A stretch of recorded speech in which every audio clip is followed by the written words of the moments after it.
चलिए तो फिर आज शुरुआत करते हैं आज की मुख्य खबरों को लेकर के। जैसा कि हमीरपुर जनपद की इस वक्त की जो सबसे बड़ी खबर आ रही है, तो खबरों पर अज्ञात चोर 400 केवीए के ट्रांसफार्मर के खोल ले गए लगभग 2.5 लाख रुपए के उपकरण। बताते चलें, ये वही ट्रांसफार्मर है जहां पर कुछ दिनों पहले आपको सूचना प्राप्त हुई होगी कि इमिलिया के पास में जो ट्रांसफार्मर रखा गया था उसे उतार करके उसका सामान चोरी करने का एक मामला सामने आया था, लेकिन उस दौरान पूरी तरीके से चोरी नहीं कर पाए थे। तो चोरों के हौसले इस कदर बुलंद रहे कि दोबारा से जो है पुलिस प्रशासन के साथ साथ और अभियंता के साथ साथ पुलिस प्रशासन को भी खुली चुनौती दी है और ट्रांसफार्मर को नीचे उतार कर लगभग 2.5 लाख रुपए के उपकरण चोरी कर लिए हैं। बीती रात कस्बे के इमिलिया थोक निवासी वार्ड संख्या 2 के मुख्य मार्ग के सड़क किनारे 400 केवीए के विद्युत ट्रांसफार्मर से अज्ञात चोर करीब 2.5 लाख रुपए के बेशकीमती उपकरण खोल ले गए हैं।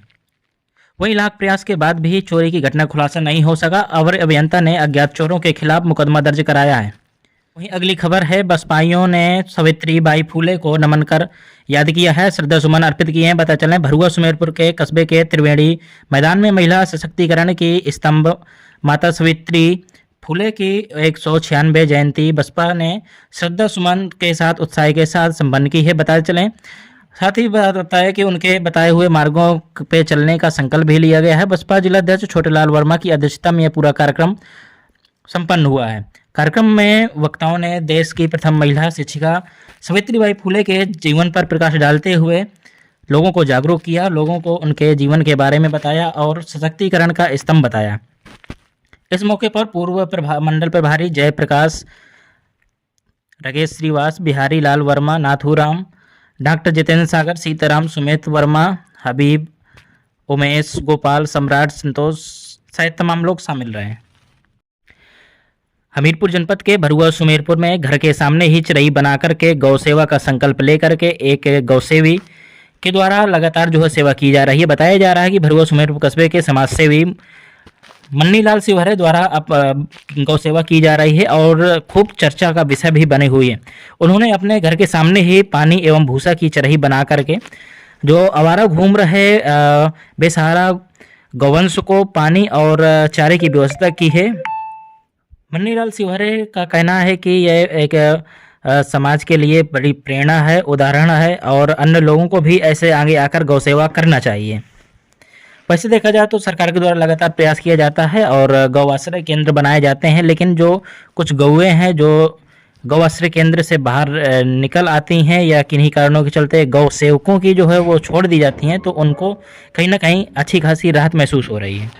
हमीरपुर जनपद के बिहुनी में निकली माँ कालिका की भव्य झांकी, जयकारों से गूंज उठा पूरा क्षेत्र। बताए चलें, वार्षिक वर्षगांठ के तरीके रामलीला की भी धूम रही और सदियों पुरानी परंपरा को जीवंत रखने के लिए रामलीला मंचन के चौथे दिन पूर्णिमा के शुभ अवसर पर मां कालिका की भव्य झांकी निकाली गई। इस अलौकिक दृश्य को देखने के लिए न केवल गांव के ही लोग बल्कि आसपास के क्षेत्रों के हजारों लोगों की संख्या में श्रद्धालु उमड़ पड़े।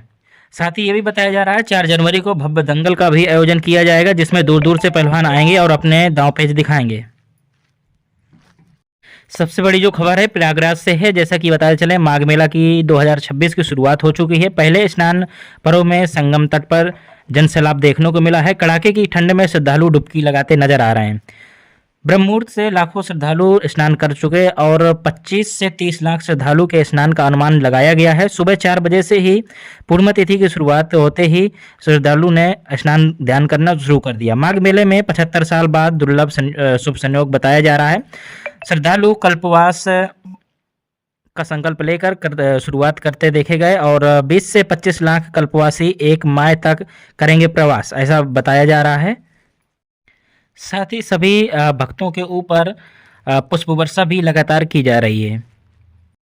मुख्यमंत्री योगी आदित्यनाथ ने विधायक डॉक्टर श्याम बिहारी लाल को श्रद्धांजलि अर्पित की है। बताया चलें, उत्तर प्रदेश के मुख्यमंत्री योगी आदित्यनाथ आज जनपद बरेली पहुंचे, जहां उन्होंने फरीदपुर विधानसभा क्षेत्र के विधायक रहे स्वर्गीय डॉक्टर श्याम बिहारी लाल जी के आवास पर जाकर उनके पार्थिव शरीर पर पुष्प अर्पित किए। मुख्यमंत्री ने दिवंगत विधायक को अपनी भावभीनी श्रद्धांजलि देते हुए उन्हें एक समर्पित जनसेवक के रूप में याद किया।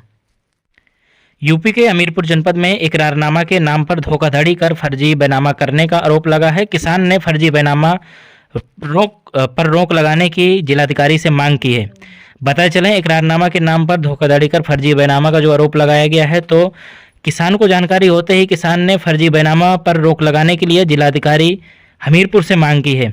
बीमार पत्नी का इलाज कराने के लिए दूसरे किसान को इकरारनामा कराने तहसील पहुंचा था किसान। धोखाधड़ी करते हुए किसान से इकरारनामा की जगह बैनामा करा लिया गया। पीड़ित किसान बीमार पत्नी संग कलेक्ट्रेट पहुंचकर जिलाधिकारी से न्याय की गुहार लगाई। अब देखने आप जो भी गाने रखने थी जना कर्जा हाथों, तो एक धोखे से उसने साहब बैनामा करा लिया, एक लोधी ने राजपूत ने का।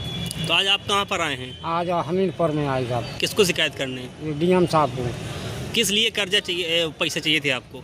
अब जो साहब बुढ़िया बीमार थी उसका कर्जा हो गया था, तो उसके लिए कि कर्जा चुक जाएगा। 3 साल के लिए गाने रखने थी, लेकिन उसने धोखे में उक्ता सुखड़ा लगवा लिया साहब, जो बैनामा करा लिया। क्या नाम है आपका? अन्ना राम साहब। कौन से गांव के रहने वाले? क्या था। इसी प्रकार की लगातार खबरें देखने के लिए बने रहें आप हमारे साथ संगम टीवी परिवार के साथ में, और लगातार ऐसी दिन भर की अपडेट आपको जो है मिलती रहेगी। और चैनल को फॉलो करें, सब्सक्राइब करें, लाइक करना, कमेंट करना ना भूलें। अगर खबरें अच्छी लगे तो आगे भी शेयर करें। जय हिंद, जय भारत। आपको हमारा वीडियो पसंद आया हो तो हमें लाइक करें, सब्सक्राइब करें और ज्यादा से ज्यादा शेयर करें। और हाँ, बेल आइकॉन दबाना ना भूलें ताकि हर खबर का अपडेट आप तक पहुंचे तुरंत। आप हमें इंस्टा, ट्विटर और फेसबुक पर भी फॉलो कर सकते हैं।